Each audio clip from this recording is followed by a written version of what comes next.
அருட்பெருஞ்சோதி அருட்பெருஞ்சோதி தனிப்பெரும் கருணை அருட்பெருஞ்சோதி. எல்லா உயிர்களும் இன்புற்று வாழ்க, வள்ளல் மலரடி வாழ்க வாழ்க. கொல்லா விரதம் குவளை எல்லாம் மூங்குக, நல்லோர் நினைத்த நலம் பெறுக, நன்று நினைத்த எல்லோரும் வாழ்க இசைந்து. உலக மக்களே, அறிவார்ந்த அன்பர்களே, ஆண்மநேய ஒருமைப்பாடுடைய அன்பர்களே, வல்லப்பமான நமக்கு அருளிய திருவிற்பாவில் 3ஆம் திருமுறையில் 17வது பதிகம் காதல் சிறப்பு கதுவா மாண்பு என்ற பதிகத்தில் இருக்கின்ற பாடலுடைய விளக்கங்களை பார்த்து கொண்டிருக்கிறோம். காதல் சிறப்பு கதுவா மாண்பு என்பது இறைவனுடைய காதலுடைய சிறப்பை சொல்லுவது. அதாவது குற்றமில்லாத காதல், உண்மையான காதல். கதுவா மாண்பு என்பது குற்றமில்லாத ஒரு மாண்புடையது. அந்த இறைவனுடைய காதலுடைய சிறப்பை கூறுவதுதான் காதல் சிறப்பு கதுவா மாண்பு என்ற பதிகத்திலே 12 பாடல்களை நமக்கு அருளியிருக்கிறார்கள் வல்லற்பமானவர்கள். அதிலே இதுவரை 3 பாடல்களை பார்த்திருக்கிறோம். இன்று 4வது பாடல். இந்த 4வது பாடலுடைய விளக்கத்தை பார்ப்பதற்கு முன்னாலேயே இந்த பிரபஞ்சத்தை பற்றிய ஒரு சிறிய முன்னுரை. ஆதியும் அந்தமில்லாம் தோன்றிய இறைவன் அருட்பெருஞ்சோதி. அருட்பெருஞ்சோதிக்கு சமயங்களும் மதங்களும் மார்க்கங்களும் ஜாதிகளும் இல்லை. அதை அகவலிலே வல்லற்பமானவர்கள் தெளிவாக கூறியிருப்பார்கள். சாதியும் மதமும் சமயமும் பொய்யென ஆதியில் உணர்த்திய அருட்பெருஞ்சோதி. சாதியும் மதமும் சமயமும் காணா ஆதி அநாதயம் அருட்பெருஞ்சோதி.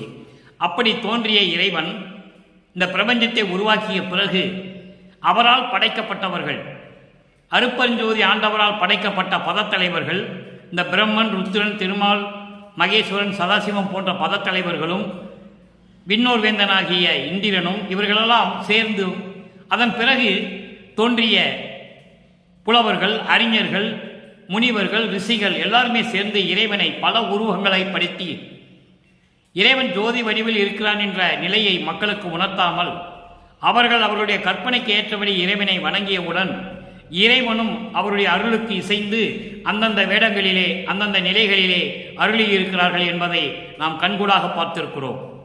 அதேதான் வல்லற்பமான் 1ஆம் திருமுறையிலிருந்து 5ஆம் திருமுறை வரைக்கும் பிரபஞ்சத்தின் நிலைகளை ஒவ்வொரு பாடலிலும் தெளிவாக நமக்கு அருளியிருக்கிறார்கள். அந்த நிலையில் வல்லற்பமானவர்கள் இறைவனை பற்றி சொல்லும் பொழுது வல்லற்பமான் இந்த மண்ணுலுக்கு வருவிக்க உற்று, நல்லா கவனிக்கணும் நண்பர்களே, ஏன் அந்த நிலையில் இருந்தார், அதன் பிறகு இந்த சமயங்களும் மதங்களும் மார்க்கங்களும் இந்த நிலை தேவையில்லை என்று எதற்காக சொன்னார், இந்த நிலையை நாம் பார்க்க வேண்டும். அப்போ அந்த நிலையில் இருக்கும்போது வல்லற்பமானவர்கள் இறைவனை பற்றி எப்படி பாடினார்கள் என்பதை நாம் 1ஆம் திருமுறையிலிருந்து 5ஆம் திருமுறை வரைக்கும் நாம் பார்த்திருக்கிறோம். கண்கூடாக திருவொற்பாவிலே பார்த்த உண்மைகள். அந்த நிலை அவருக்கு எப்படி ஏற்பட்டது, ஏன் அந்த நிலையிலிருந்து அவர் இறைவனை வணங்கினார் என்பதையும் பார்க்க வேண்டும். அவர் இந்த மண்ணுலைக்கு அருட்பெருஞ்சோதி ஆண்டவரால் வருவிக்க உற்று தான் யார் என்ற தெரியாத நிலையில் இறைவனை வேண்டியது, இறைவனிடம் பாடியது எல்லாமே உண்மைதான். ஆனால் சமரச சுத்த சன்மார்க்கத்தை பெற்ற பிறகு, இறைவன் தன்னை ஆட்கொண்ட பிறகு அவருடைய நிலையை அவர் உணர்ந்து கொள்ளுகிறார். நிலை என்பது மறைப்பு. ஏன் இந்த மண்ணுலுக்கு வருவிக்க விட்டோம் என்ற மறைப்பு நீங்கியது. அப்போ அவருக்கு இதற்கு முன்னால் எந்த உலகத்தில் எந்த யுகத்தில் எப்படியெல்லாம் இருந்தார் என்ற நிலை அவருக்கு புரிகிறது. அதனால்தான் சொல்லுவார், ஊழி ஒரு ஊழி உளவினும் அழியா உடம்பை அளித்தனன் என்று சொல்லுவார். ஒவ்வொரு யுகத்திலும் இருந்தவர் வள்ளல் பெருமான். ஒவ்வொரு யுகத்திலும் ஒரு பேரோடு திகழ்ந்து கொண்டிருந்தார். அதை வெளிப்படையாக திருவொற்பாவிலே கூட நமக்கு கூறியிருக்கிறார்கள். எனது தந்தை எனக்கு செல்வப்பிள்ளை என்று பெயரிட்டு என்னை செல்வப்பிள்ளையாக வளர்த்தார் என்று சொல்லுவார். அந்த நிலையில் இருக்கும்போது இறைவனை எப்படி வணங்கினார்? சமரச சுத்த சன்மார்க்கத்தை பெற்ற பிறகு இந்த மதங்களும் சமயங்களும் மார்க்கங்களும் தேவையில்லை, அந்த நெறிகள் தேவையில்லை, அந்த குறியீடுகள் தேவையில்லை, அந்த வழிபாட்டு முறைகள் தேவையில்லை, அது இறைவனுக்கு உகந்ததல்ல என்பதை ஆணித்தரமாக மிகவும் தெளிவாக சமரச சுத்த சன்மார்க்கத்தை பெற்ற பிறகு நமக்கு அருளி இருக்கிறார்கள் நமது இறைவன் வல்லற்பமானவர்கள். இந்த பிரபஞ்சம் தோன்றிய காலத்திலிருந்தே எந்த முனிவனும் எந்த ரிஷியும் இதை பற்றி சொன்னதே இல்லை. தோன்றினார்கள், இறைவனை பற்றி போற்றி போற்றி என்று பாடினார்கள், இறைவன் அருளை பெற்றுக்கொண்டார்கள், முத்தி அடைந்தார்கள், ஜீவ சமாதி அடைந்தார்கள், கர்ம சித்தி அடைந்தார்கள், யோக சித்தி அடைந்தார்கள். அவ்வளவுதான். அதோடு அந்த நிலை முடிந்து விட்டது. இப்போ நம்ம சமரச சுத்த சன்மார்க்க காலத்தில் இருந்து கொண்டிருக்கிறோம். சமயங்களும் மதங்களும் மார்க்கங்களும் தேவையில்லை. அதை வலியுறுத்துவதற்காகத்தான் வள்ளல் பெருமான் இந்த மண்ணுலகுக்கு வருவிக்க விட்டார் என்பதை இங்கே நான் பதிவு செய்ய கடமைப்பட்டிருக்கிறேன். 4 யுகங்களாக மக்கள் மனதிலே பதிந்ததை வேரோடு அறுக்க வேண்டும், வேரோடு நீக்க வேண்டும். சமரச சுத்த சன்மார்க்க விளக்கத்தை மக்களுக்கு தெரியப்படுத்த வேண்டும் என்பதற்காகத்தான் வல்லப்பெருமான் அவர்கள் இந்த மண்ணுலகை வருவிக்க விட்டார் என்பதை மீண்டும் ஒரு முறை பதிவு செய்ய கடமைப்பட்டிருக்கிறேன். இப்போ அந்த நிலையில் இருந்து கொண்டு நீங்கள் கவனிக்க வேண்டும். 3ஆம் திருமுறையிலே இறைவனை பற்றி எப்படி சொல்லுகிறார், எப்படியெல்லாம் இறைவன் அடியார்களுக்கு அருளை கொடுத்தார். அதே இறைவன் சமரச சுத்த சன்மார்க்கத்தை பெற்ற பிறகு, அந்த காலங்கள்லாம் முடிந்த பிறகு தோன்றினார்கள், இறைவனை பற்றி பாடினார்கள், இறைவனுடைய அருளை பெற்றார்கள், முக்தி அடைந்தார்கள், ஜீவ சமாதி அடைந்தார்கள். அந்த நிலை முடிந்து விட்டது. அவர்களுடைய காலம் முடிந்து விட்டது. அதன் பிறகு ஒரு மார்க்கம் வேண்டும், உலக மக்களுக்கென்று ஒரு நெறி வேண்டும். அதற்காக தான் சமரச சுத்த சன்மார்க்க நெறியை உருவாக்கி தன் மகனிடம் ஒப்படைத்து செயலாற்ற வைத்தார் அருட்பெருஞ்சோதி ஆண்டவர். சரி, இப்போ இந்த பாடலுடைய விளக்கத்தை பார்க்க போகிறோம். பதிகம் 17 3ஆம் திருமுறை, காதல் சிறப்புக்கு கதுவா மாண்பு, 4வது பாடல். இறைவனை எப்படி உணர்த்துகிறார், எப்படி பாடுகிறார் என்பதையும், எப்படி உலக மக்களுக்கு தெரியப்படுத்துகிறார் என்பதையும் நீங்கள் கவனிக்க வேண்டும். அதன் பிறகு இந்த பாடலுடைய விளக்கம் பார்த்த பிறகு, அதே இறைவன் சமரச சுத்த சன்மார்க்கத்தை உருவாக்கி உண்ட பிறகு எப்படி பாடுகிறார் என்பதை பார்க்க போகிறோம். என்னை உடையார் ஒரு வேடன் எச்சில் உவந்தார் என்றாலும், அன்னை அணையார் ஒரு மகனை அறுக்க உரைத்தார் என்றாலும், துண்ணும் இறையார் தொண்டனுக்கு தூதரானார் என்றாலும், கன்னி இது கேள் நான் அவர் மேல் காதல் ஒளியேன் கனவினுமே. அதாவது இந்த பாடல் தன்னை ஒரு பெண்ணாக உருவகப்படுத்தி, ஒரு தாய்க்கு மகளாக உருவப்படுத்தி, ஒரு தோழியிடம் மகள் சொல்லுகிறாள். அந்த தோழி தாயிடம் போய் சொல்லுகிறாள். அதாவது செவிலித்தாய் என்று வச்சுக்கோங்களேன். செவிலித்தாயிடம் சொல்லுகிறாள். அந்த செவிலித்தாய் தாயிடம் போய் சொல்லுகிறாள், தலைவியிடம் போய் சொல்லுகிறாள். தலைவி மகளிடம் என்ன சொல்லுகிறாள் என்பதுதான் 6ஆம் திருமுறை. நல்லா கவனிச்சுட்டே வரணும். நீங்கள் என்னடா இவன் 3ஆம் திருமுறைக்கு 6ஆம் திருமுறை விளக்கம் சொல்லுகிறான் என்று நீங்கள் தயவு செய்து நினைக்க வேண்டாம். இதனுடைய பதில் வல்லப்பெருமான் அவர்கள் சமரச சுத்த சன்மார்க்கத்தை பெற்ற பிறகு 6ஆம் திருமுறையிலே கொடுத்திருக்கிறார் என்பதை இங்கே நான் சொல்லிக்கொள்ள விரும்புகிறேன். இப்போ பாடலுடைய விளக்கம் பாருங்க. என்னை உடையார், என்னை ஆட்கொண்டவர் பெண் சொல்லுகிறாள், மகள் சொல்லுகிறாள். தலைவியினுடைய மகள் செவிலித்தாயிடம் சொல்லுகிறாள், என்னை உடையார்.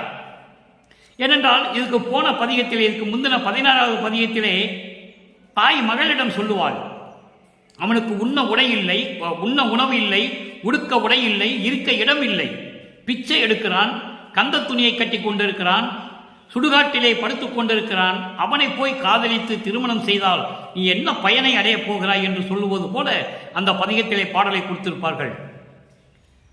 சரி, தாய் இப்படியெல்லாம் சொல்லுகிறாள் என்று நினைத்து மகள் செவிலித்தாயிடம் சொல்லுகிறாள்.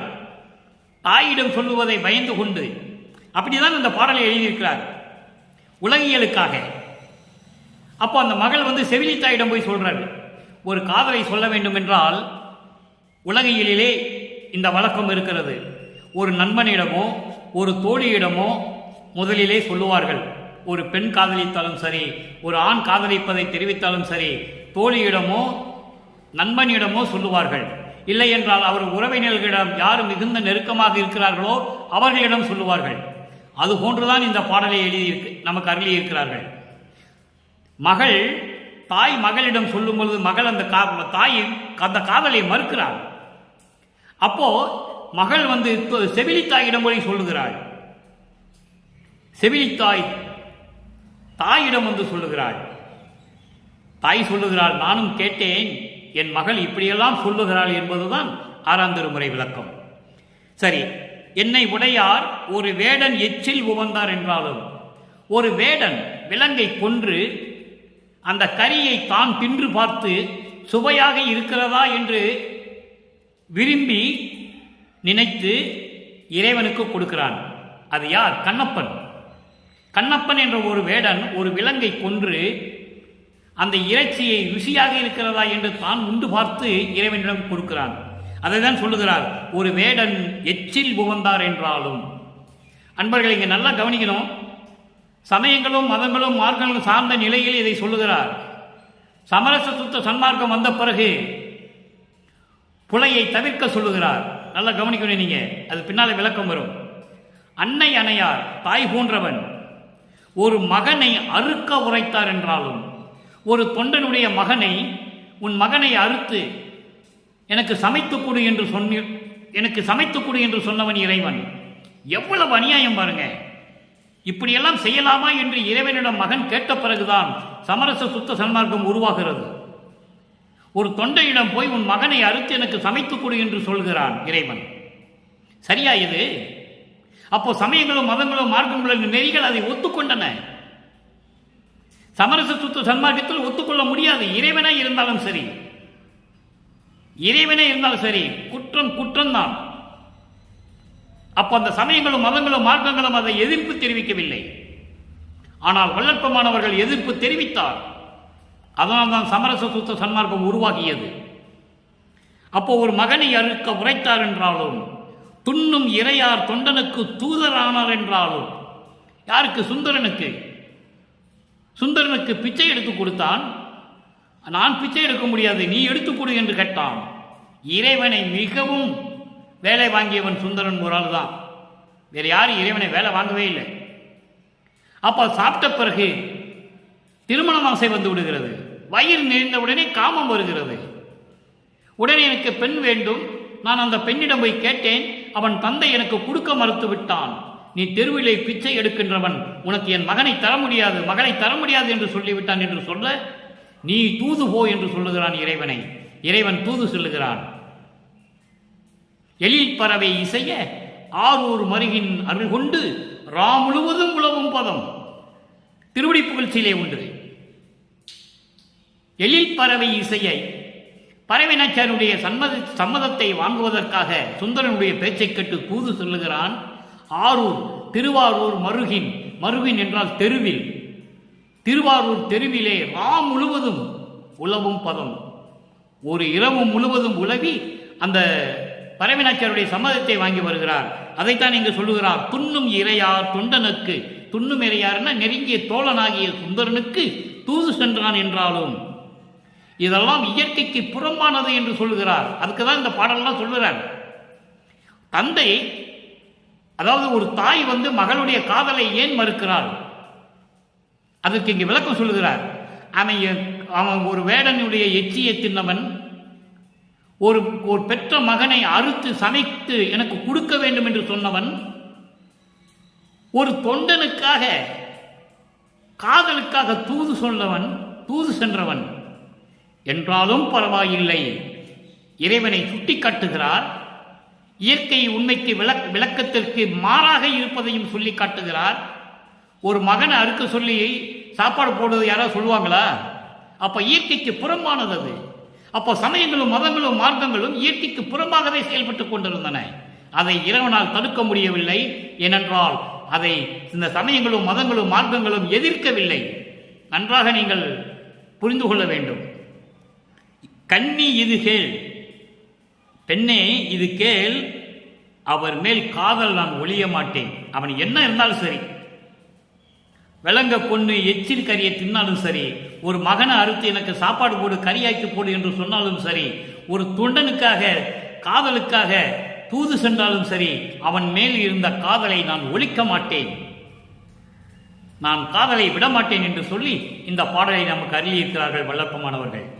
இதனுடைய பொருளை தொகுத்து சொல்லுகிறேன், நன்றாக கேளுங்கள். என்னை ஆட்கொண்ட இறைவன் ஒரு வேடன், அதாவது கண்ணப்பன் எச்சில் பட்டு மாமிசத்தை மகிழ்ந்து ஏற்றுக்கொண்டார் என்றாலும், தாயுள்ளம் கொண்டவர்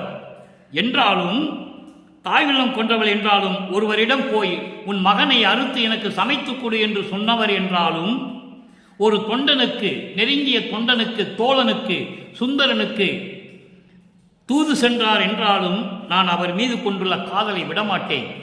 நீங்களாம் அவரை புறம் பேசுகிறீர்கள், அது இதெல்லாம் செய்தது தவறு என்று சொல்லுகிறீர்கள். இருக்கட்டும், இருந்தாலும் அவர் மீது உள்ள காதலை நான் விடமாட்டேன் என்று சொல்லி இந்த பாடலை நமக்கு அருளியிருக்கிறார்கள் வல்லற்பமானவர்கள். சரி, இப்போ தாய் சொல்லணும். செவிலி தாய்கிட்ட சொல்லியாச்சு. இப்ப தாய் சொல்லணும். தாய் சொல்லுவதை சுத்த சன்மார்க்கத்திற்கு கொண்டு செல்லுகிறார். இதெல்லாம் சமயங்களோ மதங்களோ மார்க்கங்களும் இறைவனை கண்டிக்கவில்லை, இறைவன் செய்ததை தவறு என்று சொல்லவில்லை. ஆனால் சமரச சுத்த சன்மார்க்கத்தை பெற்ற பிறகு எப்படி இறைவனிடம் தாய் எப்படி சொல்லுகிறார் மகளை பற்றி நன்றாக கவனியுங்கள். 79வது பதிகம் நற்றாய் செவிலிக்கு கூறல். செவிலித்தாய் வந்து சொல்றா, உன் மகள்கிட்ட நீ சொன்னேன்னு சொல்லி நான் போய் கேட்டேன், அந்த காதலை விட்டுருப்பா, அவனுக்கு உண்ண உணவு இல்லை, உடுக்க உடை இல்லை, இருக்க இடம் இல்லை, சுடுகாட்டில் படுத்து கிடக்கிறான், மண்டை ஓடுகள்லாம் மாலையா வச்சு சுற்றிக்கிட்டு இருக்கிறான், அவன் வேண்டான்னு நானும் சொல்லி பார்த்தேன். ஆனால் அவன் இப்படியெல்லாம் சொல்கிறா. அப்படி இருந்தாலும் பரவாயில்லை, ஒரு மகனை அறுத்து சோறு போடு என்று சொன்னாலும் பரவாயில்லை, குழம்பு வைத்து கொடு என்று சொன்னாலும் பரவாயில்லை, கண்ணப்பன் எச்சிப்பட்டு மாமிசை கொடுத்து உண்டான் என்று சொன்னாலும் பரவாயில்லை, ஒரு தோழனுக்கு தூது சென்றென்று சொன்னாலும் பரவாயில்லை, நான் அவன் மீது இருக்கின்ற காதலை நான் விடமாட்டேன் என்று சொல்லுகிறார். அதில் உள்கருத்து என்ன? சமரச சுத்த சன்மார்க்கத்தை நான் பெறும் வரை, என் தந்தையிடமிருந்து பெற்றுக்கொள்ளும் வரை நான் இதை விடமாட்டேன் என்று சொல்லுகிறார். அதான் அதனுடைய உட்பொருள், உள்கருத்து. இப்ப தாய் சொல்றா பாருங்க. இப்ப செவிலி தாய் வந்து சொல்லிட்டாளா? செவிலி தாய்க்கு தாய் சொல்லுகிறாள், சரிப்பா சரிம்மா, நானும் என் பொண்ணுகிட்ட கேட்டேன், எப்படியெல்லாம் சொல்லுகிறாள் தெரியுமா என்று சொல்லுகிறாள். சத்திய ஞான சபாபதி எனக்கே தனிபதி ஆனான் என்றாள். நல்லா கவனிக்கணும். சத்திய ஞான சபாபதி எனக்கே தனிப்பதி ஆயினான் என்றார். அருப்பெருஞ்சுவதி ஆண்டவர் எனக்கே கணவனாகிவிட்டான் என்றார். எனக்கே கணவனாகிவிட்டான் என்பது எனக்கே இறைவனாகிவிட்டான், எனக்கே தந்தையாகிவிட்டான், நித்திய மெய் வாழ்வு பெற்று நான் இன்ப நிலைதனில் நிறைந்தனன் என்றார். நித்திய வாழ்வு பெற்று நான் இன்ப நிலைதனில் நிறைந்தனன் என்றார். நித்திய வாழ்வு, மரணமில்லா பெருவாழ்வை பெற்றுவிட்டேன். பிரபஞ்சத்தில் எவனும் சொன்னதில்லை, எந்த முனிவனும் ரிஷியும் சொன்னதில்லை. அப்படிப்பட்ட நிலையில் இருக்கின்றவர் வல்லற்பமான் என்பதை நீங்கள் புரிந்து கொள்ள வேண்டும். நித்திய வாழ்வு பெற்று நான் இன்ப நிலைதனில் நிறைந்தேன்.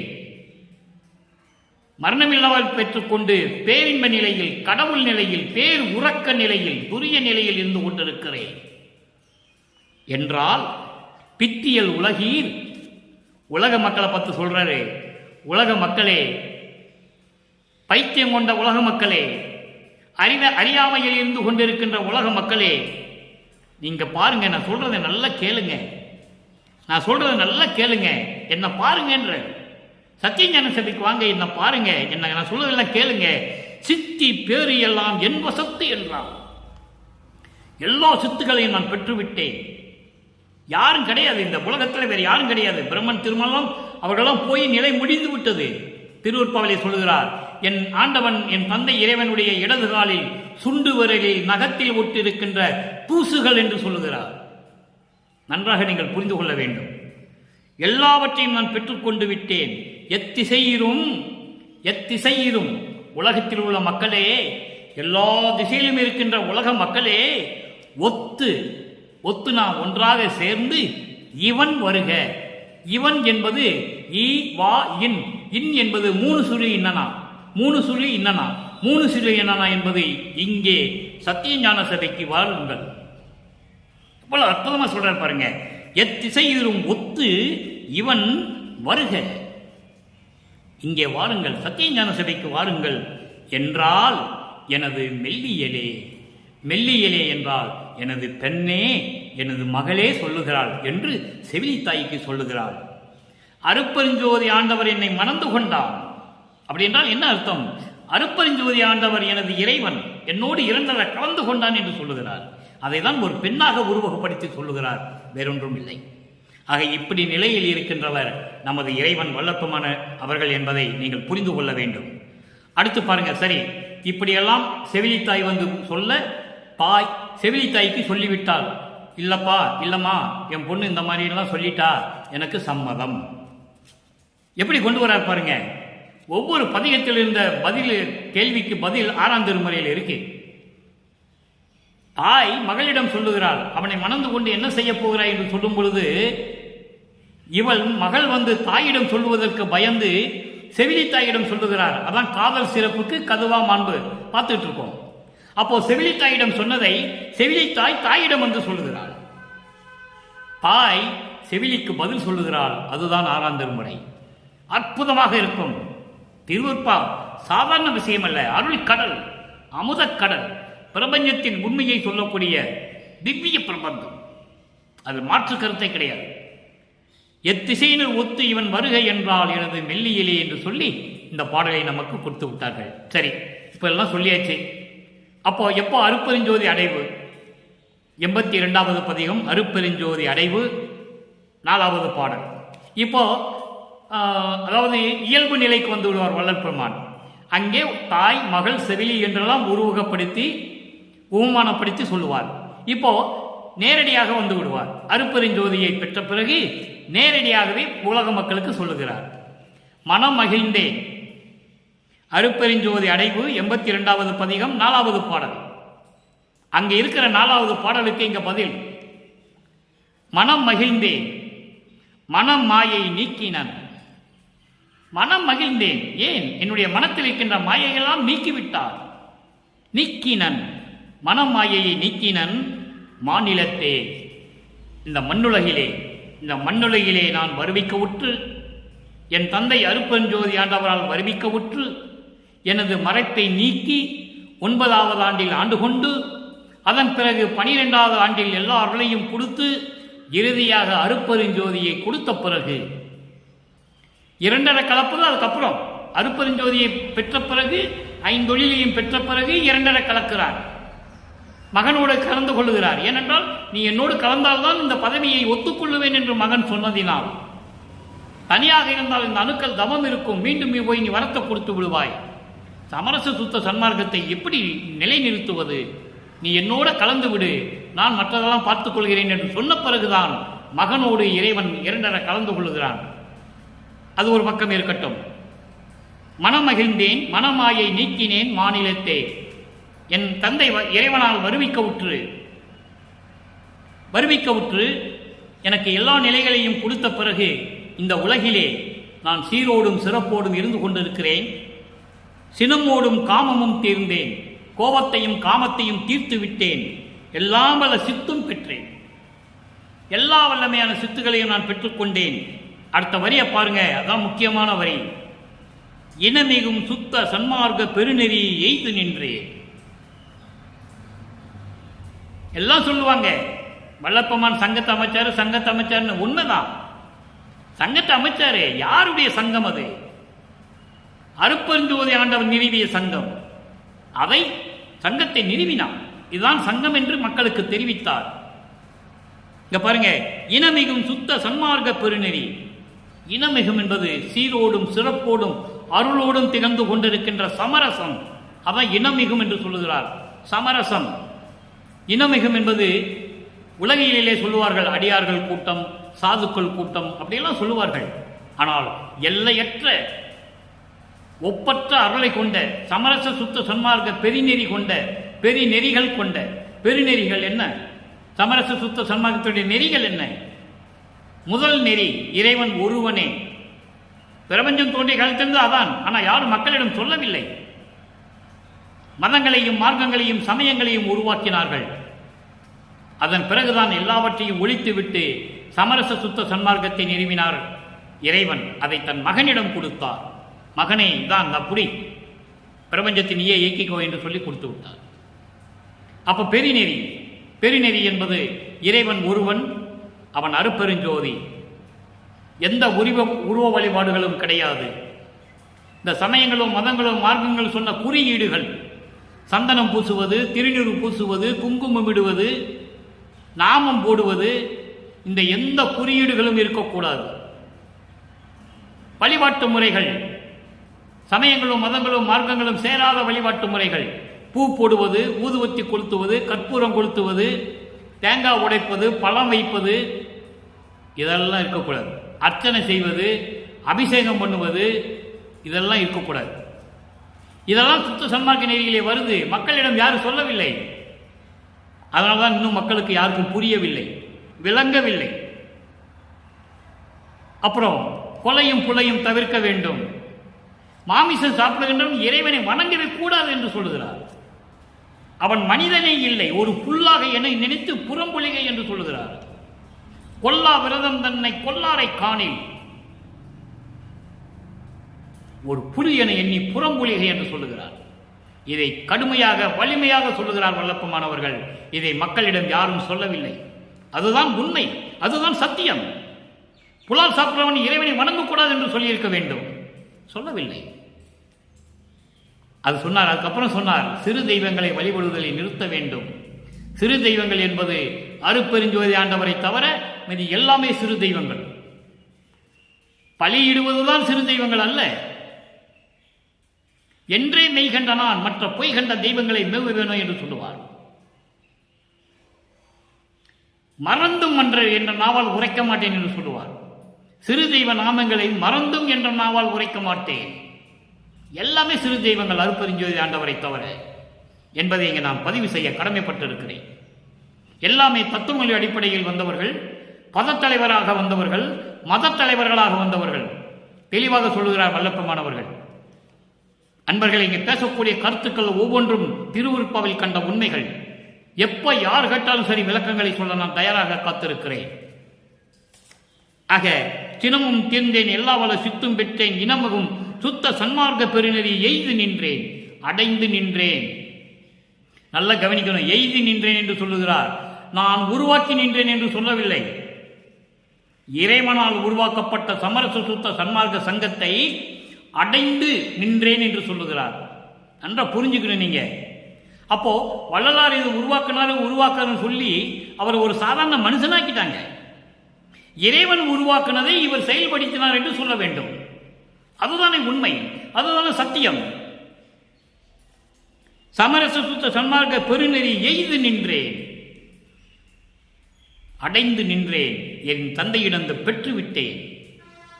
கனமிகும் மன்றில் அருட்பெருஞ்சோதியை கண்டுகொண்டேன். கனமிகும் மன்றில் என்பது அருள் வல்லமும் கொண்ட, அருள் வல்லமை படைத்த சத்திய ஞான சபை. பிரபஞ்சத்திலே ஒரே சத்திய ஞான சபை. இறைவன் இருக்கின்ற ஒரே இடம் சத்திய ஞான சபை. உலகத்தில் எல்லா இறைவன்களும் அங்கதான் இருக்கிறான்.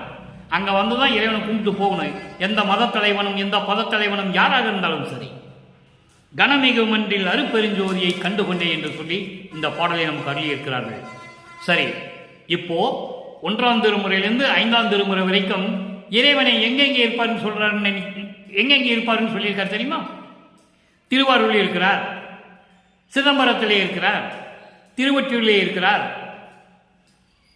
திருமலை வாயிலே இருக்கிறார், திருவெள்ளி தாயத்திலே இருக்கிறார்.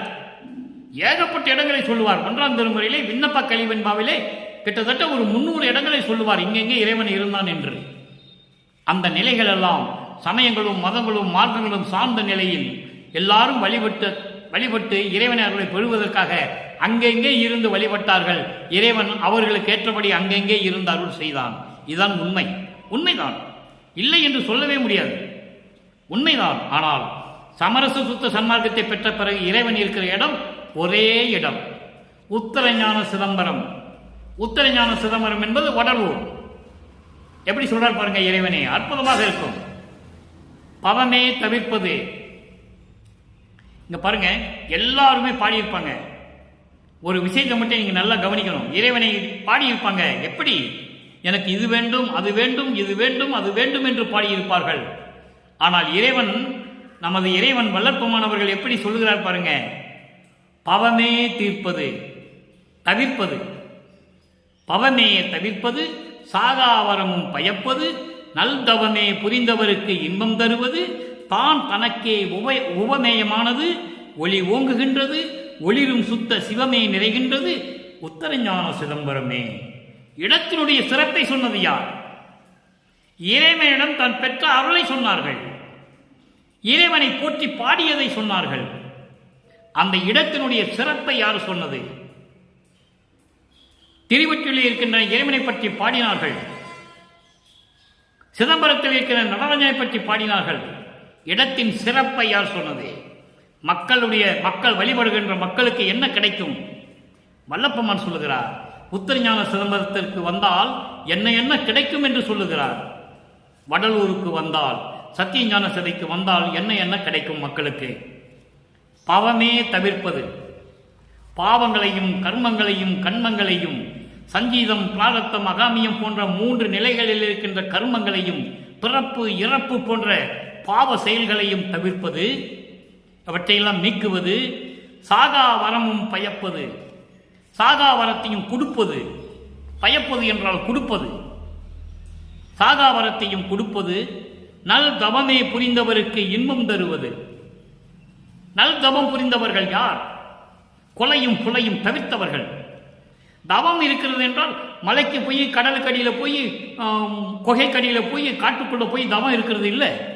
தவம் இருப்பது புலையும் குலையும் தவிர்ப்பது, ஜீவகான்ய ஒழுக்கத்தில் இருப்பது, இந்திரிய ஒழுக்கம், கர்ண ஒழுக்கம், ஜீவ ஒழுக்கம், ஆன்ம ஒழுக்கம், ஒழுக்கங்களை முடிந்தளவுக்கு செய்வது. இப்படியெல்லாம் இருக்கின்றவர்கள் தான் தவம் புரிந்தவர்கள். ஆக இவர்களெல்லாம் யாரால முடியும்? சமரச சுத்த சன்மார்க்கத்தை சேர்ந்த சாதுக்களால் தான் முடியும். வேற யாராலையும் முடியாது, யாராலையும் முடியாது. ஏன்னா சாதுக்கள் தான் இறைவன் ஒருவன் என்ற நிலையில் இருப்பான். சமயங்களிலும் மதங்களிலும் மார்க்கங்களிலும் இருக்கின்ற அடியார்கள் அவர்கள் சிவநிலையில் இருந்தாலும் கூட, சைவ நிலையில் இருந்தாலும் கூட, இறைவன் ஒருவன் என்ற நிலையில் அவர்களால் இருக்க முடியாது. சிவன் கோயிலுக்கு போவான், வைஷ்ணவ கோயிலுக்கு போவான், திருப்பதிக்கு போவான், எங்க வேணாம் போவான். ஆனா சாதுக்கள் அப்படி அல்ல. சமரச சுத்த சன்மார்க்கத்தை சேர்ந்த சாதுக்களுக்கு இறைவன் ஒரே இறைவன், அருட்பெருஞ்சோதி. அப்படி தவம் இருக்கிறவர்களுக்கு இன்பம் தருவது எவ்வளவு அந்த ஒரு வரியிலே விளக்க இருக்கின்ற நீங்கள் புரிந்து கொள்ள வேண்டும். அப்படி இருக்கிறவங்களுக்கு தான் இன்பம் தர முடியும். கொலையும் புலையும் தவிர்த்தவர்கள், இறைவன் ஒருவனே என்ற நிலையில் இருக்கிறவர்கள், உருவ வழிபாடை தவிர்த்தவர்கள், சமயங்களிலும் மதங்களிலும் மார்க்கங்களில் கூறப்பட்ட அந்த குறியீடுகள் இல்லாதவர்கள், வழிபாடு முறைகளை மாற்றி அமைத்தவர்கள், இவர்களுக்கு தான் இன்பம் கொடுப்பது உத்தரஞான சிதம்பரம். இந்த உண்மையை மக்களுக்கு யாரும் எடுத்து கூறவில்லை என்பதுதான் சத்தியம். தான் தனக்கே உவமேயமானது, தான் தனக்கு நிகரானது, தான் தனக்கு நிகரானவன் என்பது இறைவனுக்கு நிகரானவன் இறைவன் தான். அந்த இறைவனுக்கு நிகரானவன் யாருமே இல்லை என்ற நிலையை உருவாக்குவது உத்தரஞான சிதம்பரம். அதுதான் வடலூர். ஒளி ஓங்குகின்றது. இந்த பிரபஞ்சம் முழுவதும் பரிபூரணமாக ஒளி வீசிக் கொண்டிருப்பது. ஒளிரும் சுத்த சிவமே நிறைகின்றது. சமரச சுத்த சன்மார்க்கம் பரிபூரணமாக விளங்கிக் கொண்டிருப்பது. அதான் சுத்த சிவம். சிவத்திலேயே சுத்த சிவம் என்று சொல்லுகிறார். நல்லா கவனிக்கணும் நீங்க. சிவம் வேறு, சுத்த சிவம் வேறு, ஞானம் வேறு, மெஞ்ஞானம் வேறு. பொருள் என்பது வேறு, மெய்ப்பொருள் என்பது வேறு. பொருள் என்பது இறைவன், மெய்ப்பொருள் என்பவன் அருட்பெருஞ்சோதி. ஞானம் என்பவன் கர்மசித்தி யோக சித்தி அடைந்தவன், மெஞ்ஞானம் என்பவன் கடவுளுக்கு இணையானவன். வல்லப்பமன் ஒருவர் தான் மெஞ்ஞானம் அடைந்தவர், சித்தி நிலையை, ஞான சித்தி நிலையை அடைந்தவர். பொருள் என்பது இறைவன் என்று பொருள் பொதுவாக, மெய்ப்பொருள் என்பவன் அருட்பெருஞ்சோதி. இப்படி ஒவ்வொன்றுக்கு வித்தியாசம் உண்டு. அதனால்தான் இங்கு சுத்த சிவம் என்று சொல்லுகிறார். சுத்த சிவம் நிறைகின்றது. சமர சுத்த சன்மார்க்கம் ஓங்கி விளங்குகின்றது. அது எந்த இடம்? உத்தரஞான சிதம்பரமே. அதுதான் வடலூர் என்று சொல்லி நமக்கு அருளி இருக்கிறார்கள். அடுத்து பெருமை ஒரு பதிகம், திருவருட்பேறு. அன்பர்களே, நான் ஏற்கனவே பல தடவை சொல்லியிருக்கிறேன். எனக்கும் நேரம் சென்று கொண்டிருக்கிறது என்றுதான் நினைத்து தோன்றுகிறது. ஆனால் விளக்கங்களை தராமல் என்னால் இருக்க முடியவில்லை. மக்களே, நன்றாக கவனியுங்கள். சிந்தா குலத்தோடு நான் தெய்வமே என்று நினைந்து, அற்புதமான பாடல். எப்படி சொல்றார் பாருங்க. சிந்தா குலத்தோடு நான் தெய்வமே என்று நினைந்து, அந்தோ படுத்து உள் அயர் உற்றேன். எந்தாய் எடுத்தாள் என்னை என நினையாதே கிடைந்தேன், என்னை எடுத்தார் தயவை வியவேன். இது பாடல், அற்புதமான பாடல். எப்படி சமயங்களையும் மதங்களையும் மார்க்கங்களையும் விட்டு வெளியே வந்தார் என்பதை சொல்லுகிறார். நல்லா கவனிக்கணும்.